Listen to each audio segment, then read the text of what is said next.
38. Dan tertegun saat melihat wanita. Benarkah dia gadis yang dia lihat saat pernikahan Sean dan Sharon?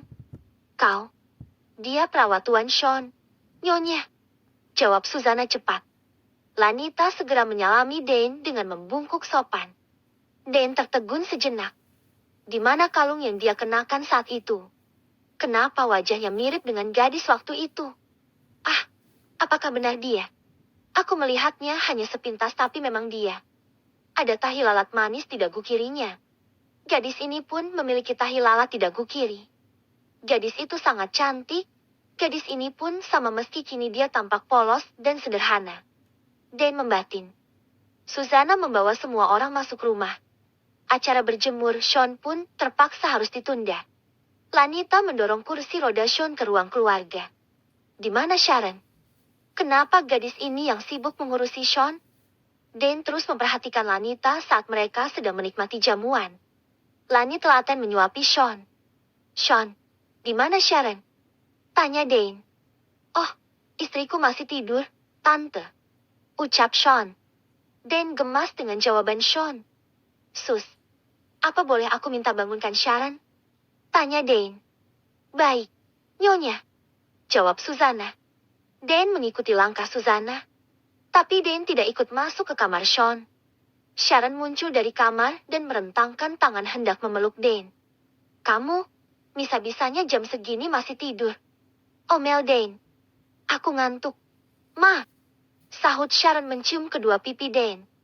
Memang selama ini Sean punya perawat. Bukan kamu yang mengurus Sean. Aku. Kok? Cuma mulai hari ini Sean diurus lagi sama perawatnya. Rajuk Sharon. Mama sudah bilang kamu harus jadi istri yang baik. Sharon. Aduh, Mama. Sean itu banyak uang.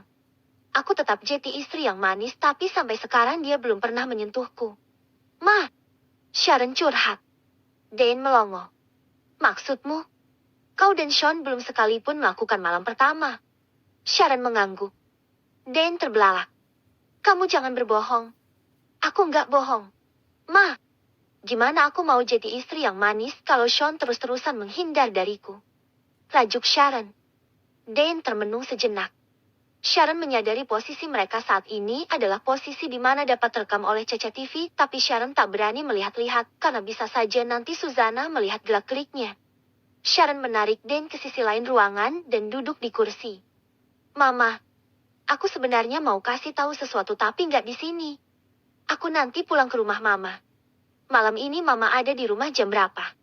Tanya Sharon pelan. Entahlah, Mama belum tahu. Kasih tahu apa? Kenapa enggak di sini saja? Enggak bisa di sini. Ini rahasia. Bisik Sharon. Dane menghela napas. Ya sudah kamu cepat mandi. Ada tantenya Sean kamu bukannya menyambut malah leha-leha. Mama malu. Ini kan masih pagi. Ma, wajar dong aku masih tidur. Lagian Mama sama tantenya Sean berkunjung kenapa pagi-pagi sekali. Kebetulan jadwal Mama pagi ini sedang longgar. Mama sempatkan kesini lagi. Sana cepat mandi. Titah Dane. Baiklah. Sharon mengulet malas. Sharon kembali ke kamar dan Dane masih termenung di tempat duduknya. Dia memikirkan rahasia apa yang hendak disampaikan Sharon sekaligus memikirkan Lanita. Gadis itu pasti dia. Dia ada di acara pernikahan Sean dan Sharon. Iya, itu pasti dia. Perawatnya Sean. Aku harus memastikannya sendiri. Dane membatin. Saat Sharon sudah mandi dan menemui orang tua Alaska, diam-diam Dane mengikuti Lanita yang beranjak ke ruang makan. Halo, namamu Lanita? Sapa Dane. Lanita yang sedang menata makanan di meja makan mengangguk. Iya benar, Nyonya. Kamu bekerja merawat Sean sudah lama. Belum lama, Nyonya. Aku merawat Tuan kurang lebih 2 bulan sebelum Tuan Sean menikah. Saat Sean menikah, apa kamu ikut menghadiri acara pernikahannya? Tanya Dane. Lanita mengangguk. Iya, Nyonya. Saya hadir di sana. Deh, benar. Dia gadis itu. Tapi kemana kalungnya? Kalau aku bertanya tentang kalung itu apakah sopan?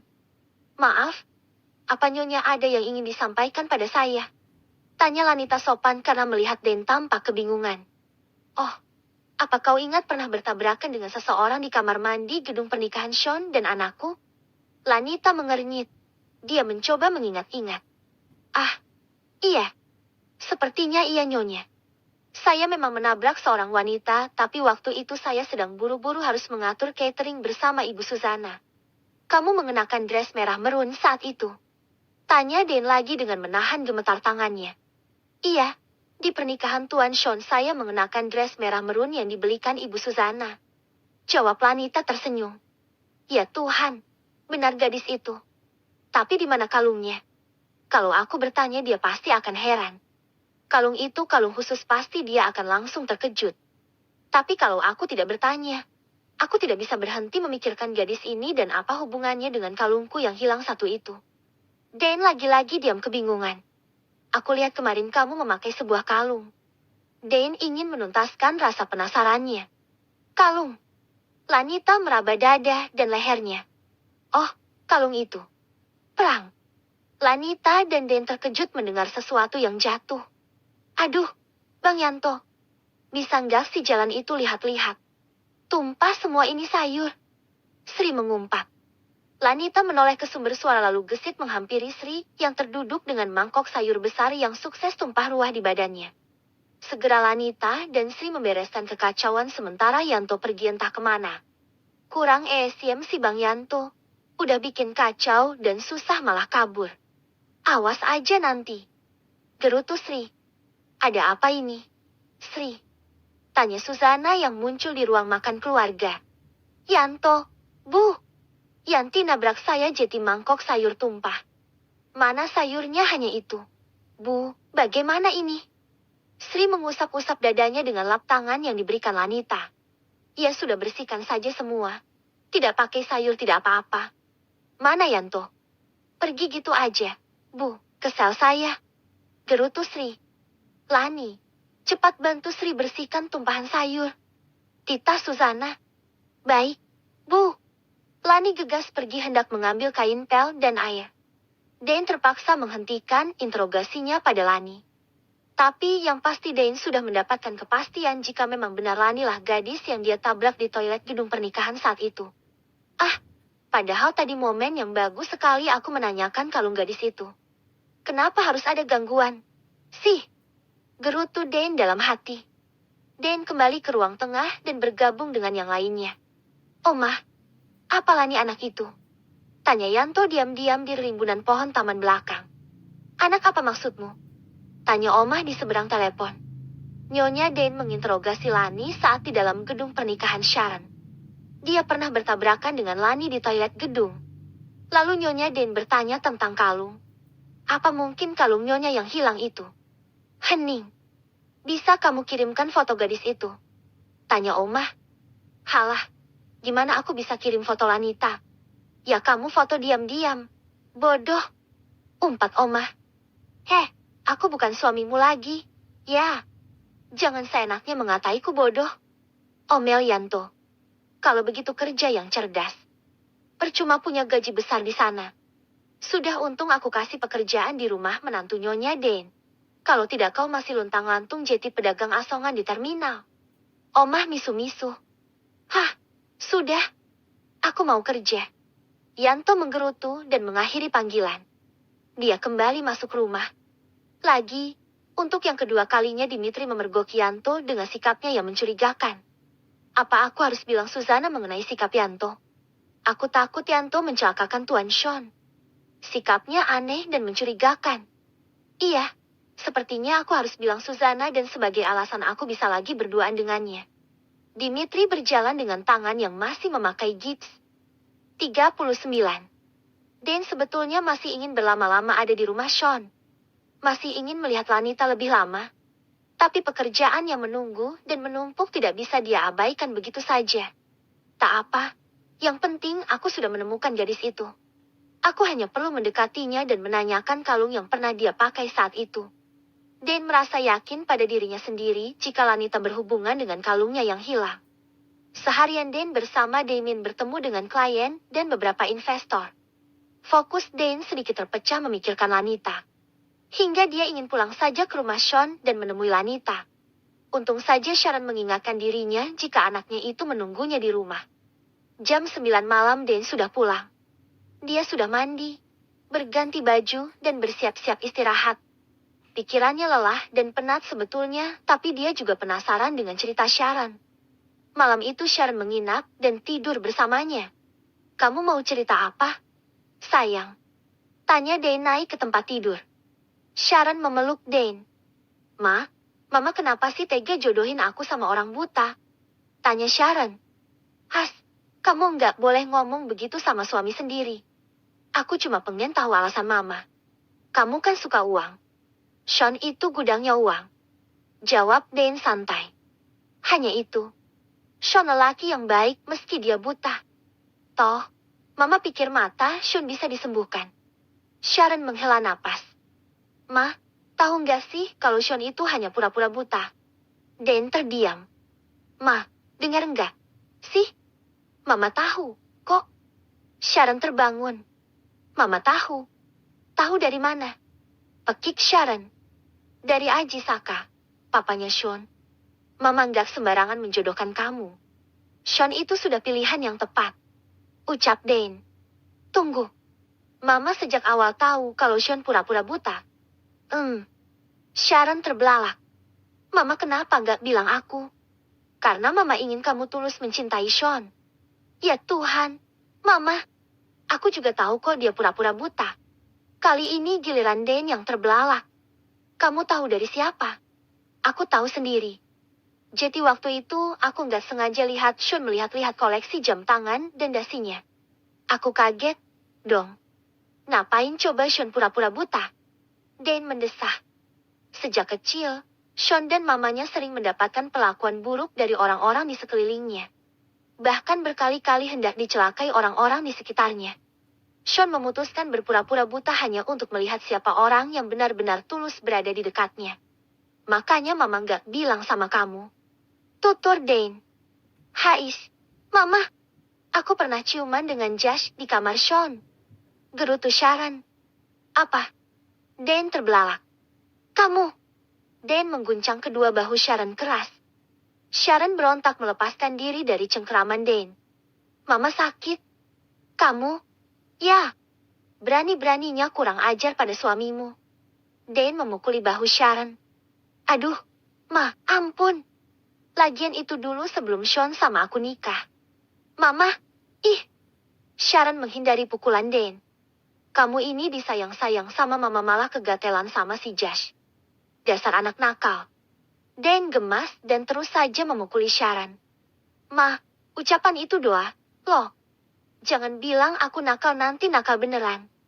Sharon turun dari tempat tidur menghindari pukulan Dane. Memang kenyataannya kamu nakal. Untung saja Sean masih mau menikahimu. Mama malu. Sharon. Malu. Dane mengejar Sharon.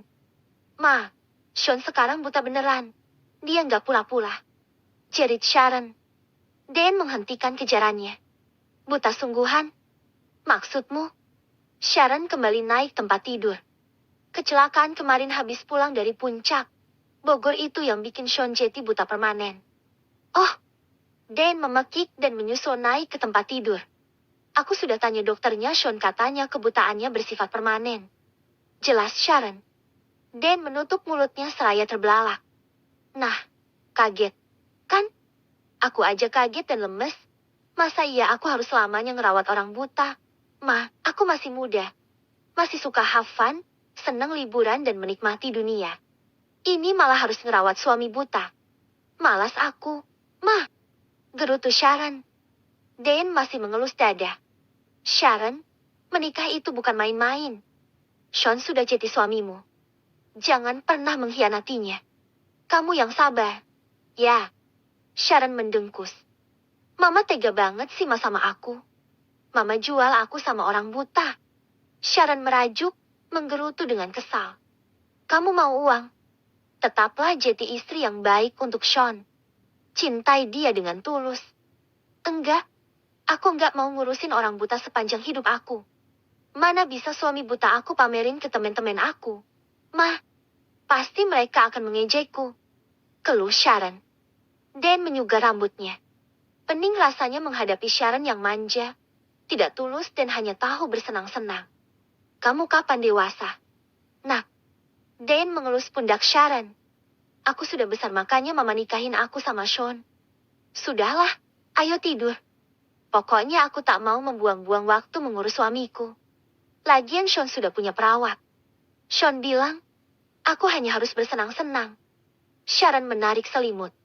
Tunggu. Perawat yang bernama Lanita, bukan? Dane mulai tertarik mencari informasi mengenai Lani dari Sharon. Tadinya aku yang ngurusin Sean dan perawat itu kerja sama Damien.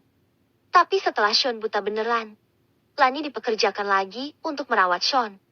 Karena Sean tahu, perawat itu yang akan telaten mengurusnya daripada istrinya sendiri. Ujar Dane cepat. Ya biar sajalah, toh dia memang senang mengurusnya.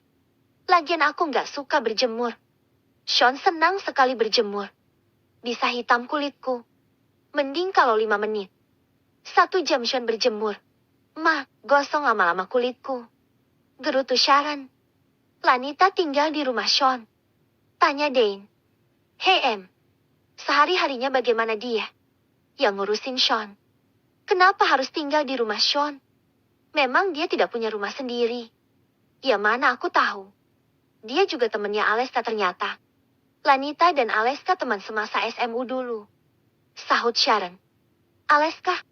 Apa Lanita bekerja di sana atas rekomendasi Aleska? Dane semakin penasaran. Ih, Mama. Ngapain sih nanya-nanya Lanita? Kenapa Mama penasaran sama perawat itu? Sih? Sharon mengernyit. Dane sedikit gugup. Mama baru tahu kalau Sean punya perawat khusus. Sharon menguap. Aku di sini seminggu ya, Ma. Sean mau kamu anggurin? Kamu itu sudah punya suami. Protes Dane. Sean sudah ada yang ngurus. Ma, tenang saja. Aku cuma mau healing. Refreshing. Kamu izin berapa hari menginap di sini? Enggak bilang. Aku cuma izin mau pulang menginap di sini dan Sean mengizinkan. Jawab Sharon. Dia sama sekali tak bertanya berapa hari kamu di sini. Sharon menggeleng. Baguslah, aku jadi bebas. Sharon menguap lagi. Dane menyentil dahi Sharon. Itu artinya Sean tak peduli dengan kehadiranmu di sisinya. Dasar gadis bodoh. Mama selalu saja mengataiku. Ucapan itu doa. Ucapkan yang baik-baik untuk anaknya. Gerutu Sharon. Ya. Mama minta maaf. Dan ikut merebahkan tubuhnya di samping Sharon. Mama gak pakai krim malam. Tanya Sharon mengalihkan pembicaraan.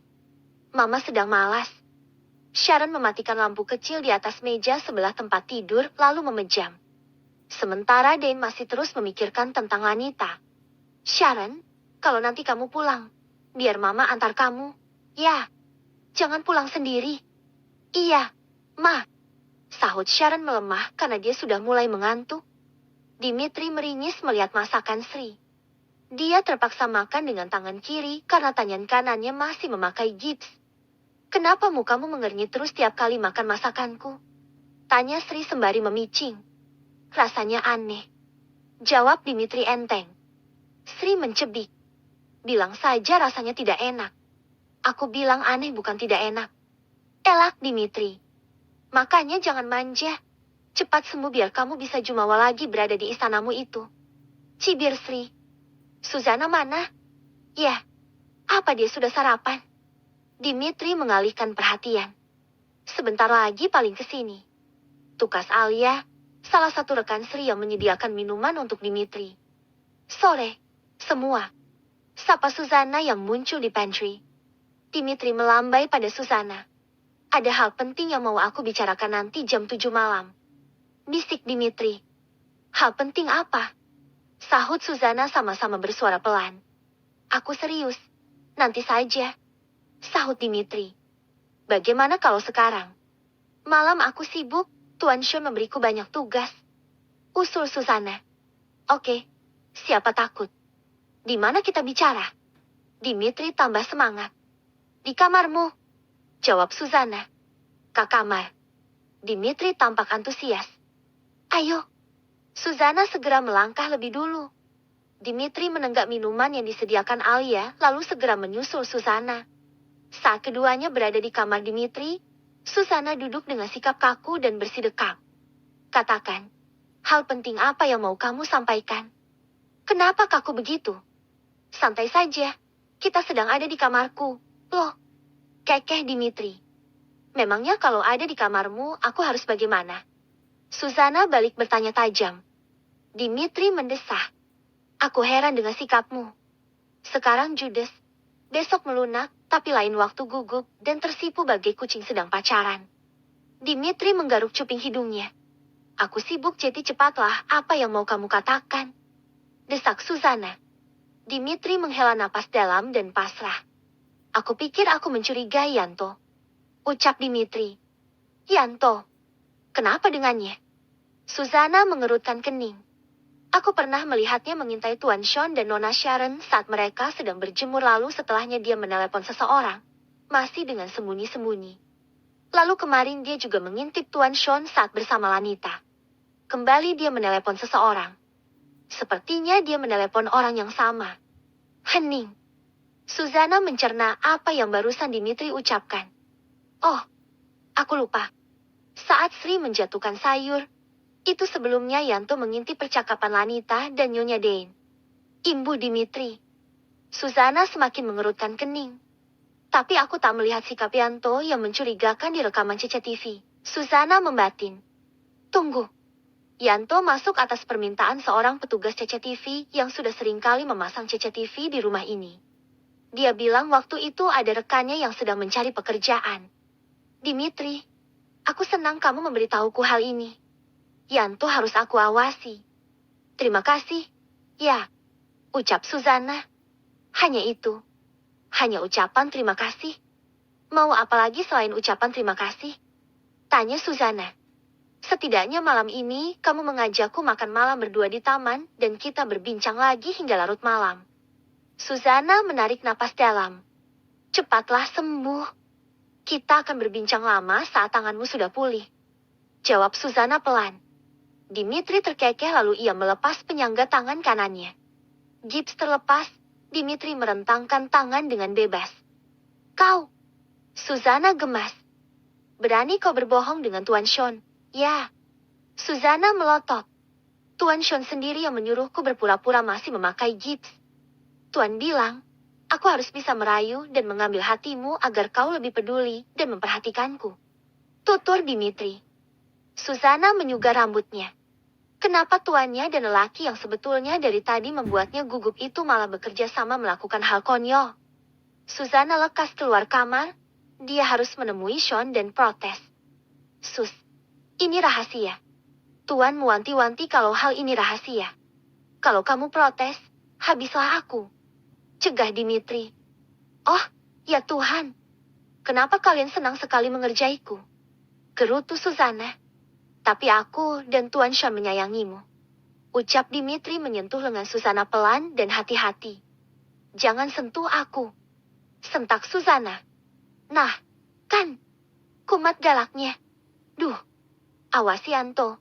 Aku harus melihat kembali CV yang dia berikan padaku dan tentu saja Tuan Sean harus tahu. Susana menepis pelan sentuhan Dimitri lalu keluar kamar. Sus, kapan kita kencan? Ujar Dimitri di ambang pintu. Nanti setelah urusanku selesai. Sahut Susana tanpa menoleh ke arah Dimitri. Jam 7 malam, Susana bicara berdua dengan Sean di kamar karena Sharon tidak ada. Apa-apa, Sus? Ada sesuatu yang sangat pentingkah? Tanya Sean. Susana akhirnya menceritakan apa yang sudah disampaikan oleh Dimitri padanya. Kau bilang Yanto rekan salah satu petugas yang memasang CCTV di rumah ini dan sikapnya mencurigakan tapi tidak tertangkap oleh kamera CCTV. Iya, Tuan. Ada apa dengan Yanto? Siapa yang dia mata-matai? Aku? Lani? Atau Sharon? Gumam Sean. Mungkinkah Nona Sharon? Gumam Susana. Kenapa Sharon? Karena dia juga mematai-matai percakapan Lani dan Nyonya Dane di ruang makan. Tuan, kurasa Yanto mengawasi aku. Sharon dan Lani mungkin. Bantah Sean. Tapi untuk tujuan apa? Coba kamu lebih awasi dan waspada dengan Yanto.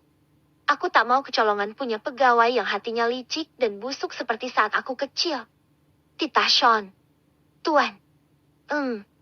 Tadi Dimitri bilang, saat dia melihat Nyonya Dane dan Lani, serasa melihat anak dan ibu.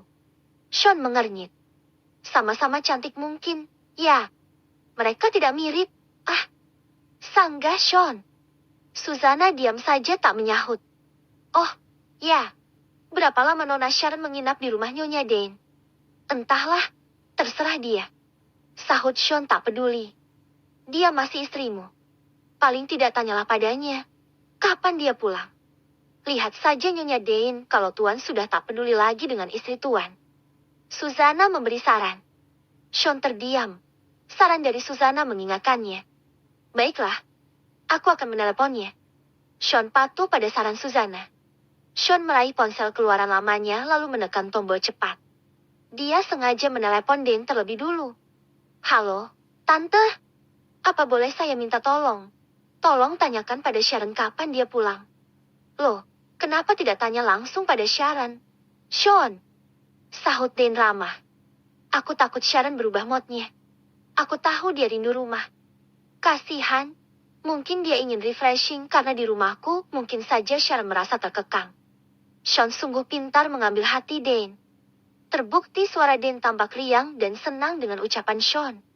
Baiklah, nanti Tante tanyakan. Ya, Tante pikir kamu tak peduli Sharon menginap di sini berapa lama. Ternyata karena saking pedulinya kamu sampai menjaga mood Sharon. Memang anak Tante masih manja dan tahunya main. Tolong maafkan anak Tante. Pelan-pelan, Sharon pasti mengerti tugas dan kewajibannya menjadi seorang istri. Tutur Dane. Iya, Tante. Tenang saja. Tak apa-apa. Aku paham betul karakter Sharon. Sama sekali tidak masalah buatku. Jawab Sean seraya memijat pelipisnya. Sungguh basa-basi yang tidak mengenakan harus berbohong tentang perasaannya pada Dane. Panggilan diakhiri. Sean bernapas lega. Tugas selesai. Sus. Lapor Sean. Oh, satu lagi. Tuan. Ibu Parmia sudah boleh pulang. Apa kita harus menyiapkan kamar yang lain? Tidak usah. Biarkan Lanita satu kamar dengan ibunya. Dia pasti lebih senang bisa sekamar dengan ibunya. Baiklah.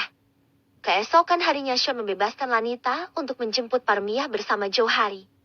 Lanita sungguh sangat merasa senang karena Parmia sudah diperbolehkan pulang oleh pihak rumah sakit. Sean, perawatmu kemana? Tanya Danisha, Mama Aleska. Menjemput ibunya di rumah sakit. Sahut Sean. Danisha mengerutkan kening. Pak, Aleska mana? Tanya Danisha pada Davin suaminya. Oh, tadi pergi dengan Lanita bersama Johari. Jawab Davin santai. Papa. Rajuk Danisha. Kenapa, Ma? Davin menjawab sangat santai karena dia sedang fokus dengan tabletnya. Anakmu. Loh. Semalam dia bilang mau menginap di sini selama sebulan. Loh, lah ya tak apa-apa. Dari dulu Aleska memang sering menginap di rumah ini.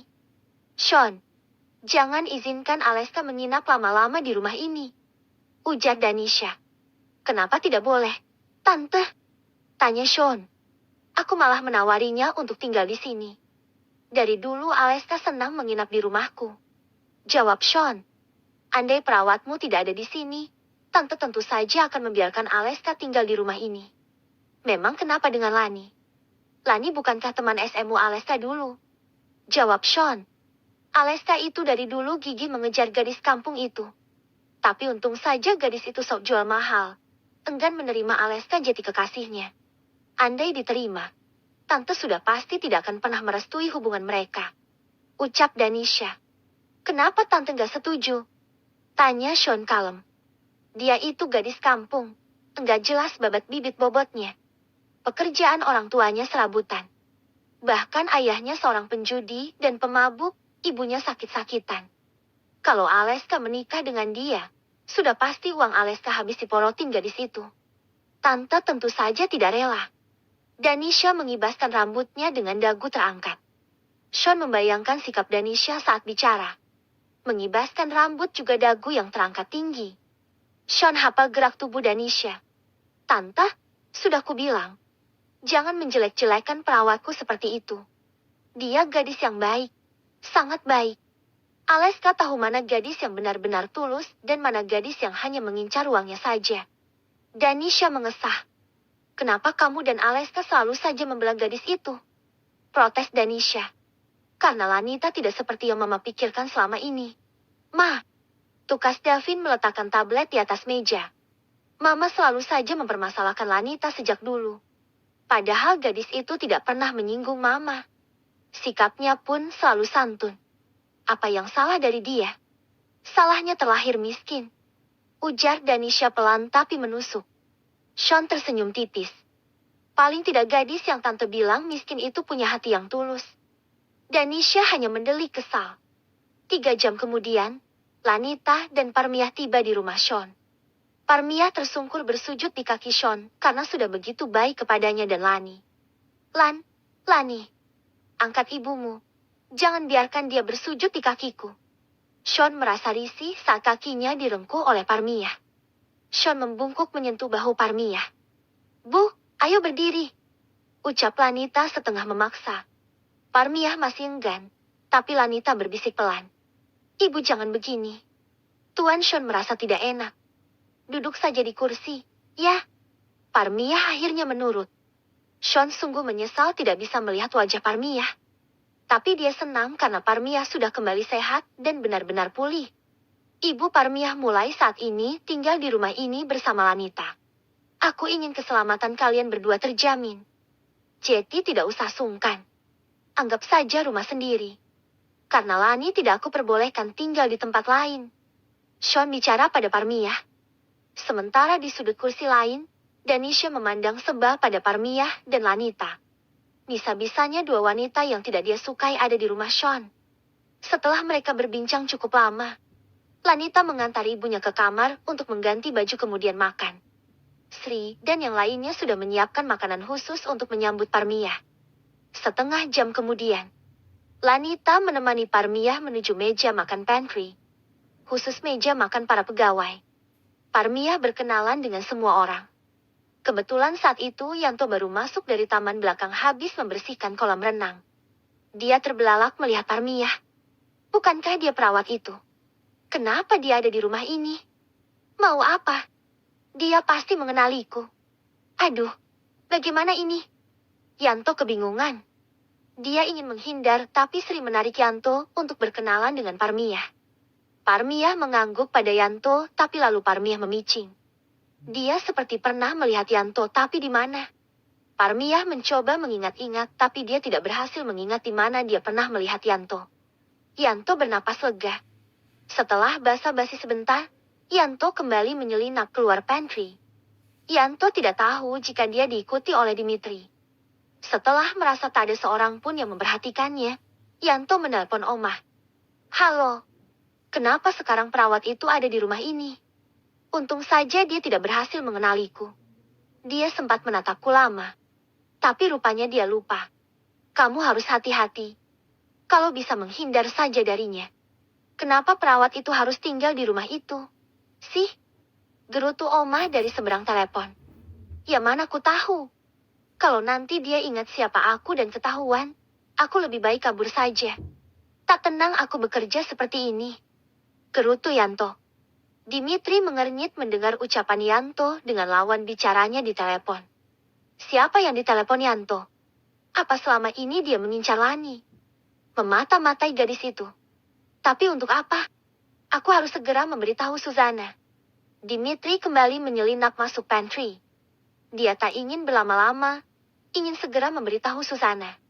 Tak ditemukannya Susana. Akhirnya Dimitri mengirimi Susana pesan. Sus, Yanto mengenali ibunya Lanita dan menelepon seseorang serta bilang kalau ibu Parmiah tidak berhasil mengenalinya. Dia sempat kaget takut ibu Parmiah mengingat siapa dirinya. Pesan langsung centang 2 biru dan Susana sedang mengetik. Yanto semakin mencurigakan. Kau amati terus tapi hati-hati jangan sampai dia menyadari kalau dia sedang diawasi olehmu. Balas Susana. Iya, sayang. Balas Dimitri disertai dengan emot love. Tapi Susana membalas dengan emot wajah malas. Di tempat Susana, dia membisikkan sesuatu pada Sean. Wajah Sean menegang. Apa mungkin Yanto suruhan Karta? Terka Sean. Kita masih harus terus mengawasinya, Tuan. Untung saja Dimitri bisa diajak kerja sama. Makanya baik-baiklah padanya. Jangan lagi jual mahal.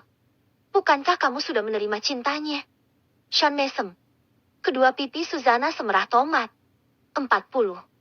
Sudah 3 hari Sharon ada di rumah Dane. Dia enggan pulang. Perasaan rindu untuk Sean pun tidak ada.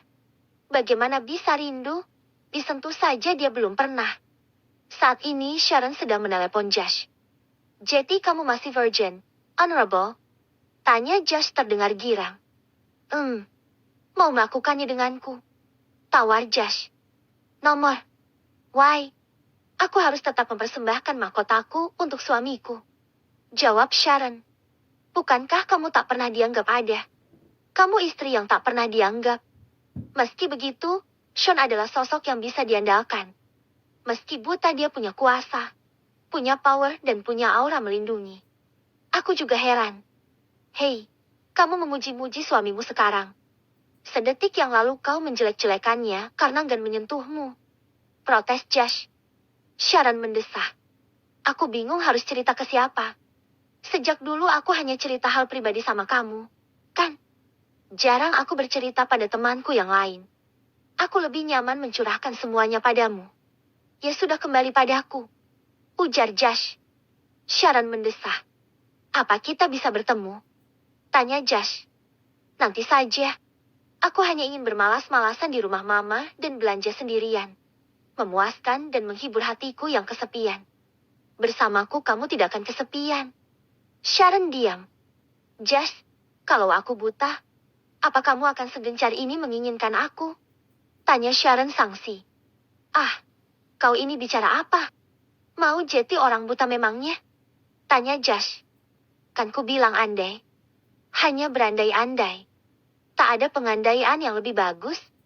Kau sering bilang, ucapan itu adalah doa. Jangan bilang andai kau buta. Tapi bilang saja hidupmu baik-baik saja dan selalu sempurna. Sahut Josh. Sharon diam. Ucapan Josh dirasanya benar. Kamu masih sering ke diskotik? Tanya Sharon. Ya, tentu saja. Life must go on. Aku hanya tahu caranya bersenang-senang. Jadi mari bersamaku maka kau akan selalu bersenang-senang tiap hari. Josh tetap merayu Sharon. Enggak. Sedang malas. Sudah. Ya. Aku mau tidur. Sharon mematikan ponsel dan kembali memindah-mindahkan channel televisi. Dia tak tahu kalau Oma berdiri di dekat pintu kamarnya yang tidak tertutup rapat. Ada apa dengan rumah tangga Nona Sharon? Kenapa dia di sini lama dan barusan bertelepon dengan Josh? Ini tidak bisa dibiarkan. Jika Nona Sharon masih berhubungan dengan Josh, tidak baik untuk masa depannya.